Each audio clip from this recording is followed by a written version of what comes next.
Everyone, welcome back to my channel. मी आहे doctor संचली. माझ्या यूट्यूब चॅनलवर तुम्हा सगळ्यांचं स्वागत आहे. आज मी नवीन ड्रेस घातलेला आहे. अक्षय तृतीय ते तुम्हाला सगळ्यांना खूप साऱ्या शुभेच्छा. आज नैवेद्य असतं पूर्णाचं. सो पितृंना आणि देवांना दोघांनाही मिठी माझ्याकडेच थांबलेले. मग पप्पा ते लगेच दुसऱ्या दिवशी चालले गेले, जसं मी पहिले सांगितलं तुम्हाला. सो चला, आता मी फक्त माझ्या पोळ्या राहिलेल्या, बाकी सगळं स्वयंपाक छान झालेला आहे. सो आता पोळ्या करते आणि त्यानंतर नैवेद्य दाखवून जेवण करू. मी करणार पहिले. बरं, मिठीला आज पुरणपोळीचा हे आहे, मेहमान नवाज. मला पूजा आज थोडीशी व्यवस्थितच करायची होती, म्हणजे बरंच काही असं स्वच्छ करायचं होतं. त्यामुळे पूजा बराच वेळ चालली आणि छान झाली, मात्र प्रसन्न वाटलं. त्यापूर्वी मी जगदीश आणि मिठीला म्हटलं होतं की तुम्ही सानिशला सांभाळा, म्हणजे मी स्वयंपाक आणि पूजा थोडं छान करू शकेल. तोपर्यंत मी त्यांचा थोडासा नाश्ता करून दिला होता आणि माझा स्वयंपाक पण छान तयार झाला होता. पुरणपोळी, पोळी, रस, भात, भाजी, वरण सगळं झालं. नैवेद्य लावलं आणि हे सगळे जेवलेत. सो आता आम्ही बाहेर निघालो आहे सगळे. आज ॲक्च्युली मला कोणीतरी सांगितलं होतं की येलो कलरचं घालावे म्हणून, तर मी हा न्यू ड्रेस घातला आहे. त्याच्यात थोडा येलो आहे. मिठीने ऑलमोस्ट येलोच घातलेला आहे.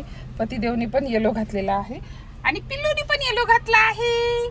सो आम्ही आता बाहेर 2 कामासाठी जात आहे. मला एका काकूसाठी काहीतरी घ्यायचं होतं, तर मला बांगड्या थोडंसं बेटर आणि चांगलं आणि जवळचं ऑप्शन वाटलं का, तर मी ते बहुतेक बघेल. आणि त्यानंतर एक गोष्ट आहे जी मला एका देवीसाठी अर्पण करायची होती, जी मी बोलली होती सो सानिश होण्याच्या पूर्वी. सो मला ते बघायचं आहे, पण त्यापैकी कोणते कोणते कामं होते ते बघू. So stay tune. बांगड्या बघितल्यानंतर पहिलेच मला फार आवडतं, त्यामुळे तिथे इतके सुंदर छान अशा बांगड्या होत्या ना. त्यापैकी मला एक बांगडी खूप आवडली होती, ती मी त्या काकूंसाठी सिलेक्ट केलेली होती. त्यानंतर आम्ही आमच्या दोघींसाठी पण थोडे बहुत ऑप्शन बघितले होते, पण तेवढे काही आवडले नाहीत. सो आम्ही समोर निघालो.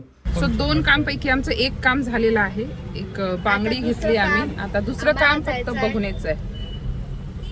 जसं मी तुम्हाला सांगितलं की चांदीचा पाळणा मला एका देवीला अर्पण करायचा होता. सो आम्ही 2 कामासाठी गेलेलो होतो आणि दोन्हीही काम झाले. बांगड्या घेतल्या आणि पाळणा पण घेतलेला आहे. सो छान झाले काम. हा पाळणा आणि हे बांगडे कोणासाठी हे तुम्हाला थोड्या वेळात कळेल व्हिडिओमध्येच. सो व्हिडिओ एंड पर्यंत नक्की बघा. ते बांगड्या कुणासाठी काय ते तुम्हाला नक्कीच कळेल. पाळण्याकडे तर विशेष एक मी जे तुम्हाला सांगितलं आता ते मी जेव्हा देईल तेव्हा तुम्हाला कळेलच. सो व्हिडिओ बघा.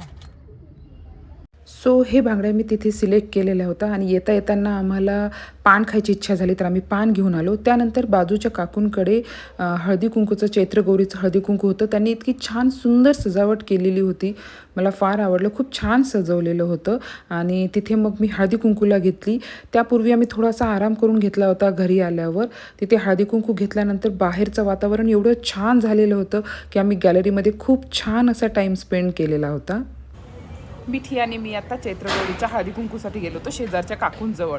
आणि आभा किती छान आलाय मिठी. खूप छान. कोणत्याही क्षणी पाऊस पडू शकतो, हा ना. छान वाटत आहे. थोडी गरमी होती आहे, पण होप सो पाऊस पडल्यानंतर थोडं थंड वाटत, हा ना. मिठी आम्ही छान आज येलो कलरचे ड्रेस घातले. सकाळपासून कदाचित कामं कमी झाले म्हणून मला मिठीनी केक करायला लावला, पण यावेळेस मी बिस्किटचा केक करायचं ठरवलं होतं, कारण खूप दिवस झाले बिस्किटचा केक केला पण नव्हता. आणि मिठी म्हणे की यावेळेस बिस्किटचा केक बघू करून. सो आम्ही ते करायला लागलो होतो. फरमाईश्वर फुपी माझ्यासाठी केक बनवत आहे. आज बिस्किटचा केक आहे. यावर पूर्ण काही अशी रेसिपी मी शेअर केलेली नाही आहे, नक्की करेल नेक्स्ट टाइम. सो तो जो चांदीचा पाळणा घेतलेला आहे तो मी एका देवीला अर्पण करण्यासाठी घेतले, जसं तुम्ही तुम्हाला सांगितलं.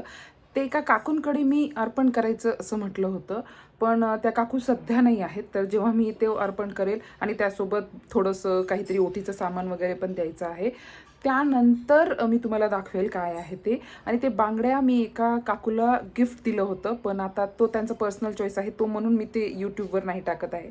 मी माझं लाईफस्टाईल किंवा मी माझं लाईफचं काही पण अपलोड करू शकते, कारण ती माझी मर्जी आहे. पण ती त्यांचं नको वाटत होतं म्हणून मला मी काही त्यांचं फोटो वगैरे ते अपलोड नाही केली. पण मी त्यांना गिफ्ट दिलं होतं ते रेड बँगल आणि त्यांना ते खूप आवडलं. सध्या ते खूप ट्रेंडी आहेत. सो असा होता अक्षय तृतीयाचा व्लॉग. भेटूया नव्या दुसरा व्लॉगमध्ये. तोपर्यंत घ्या स्वतःची काळजी. Bye, take care.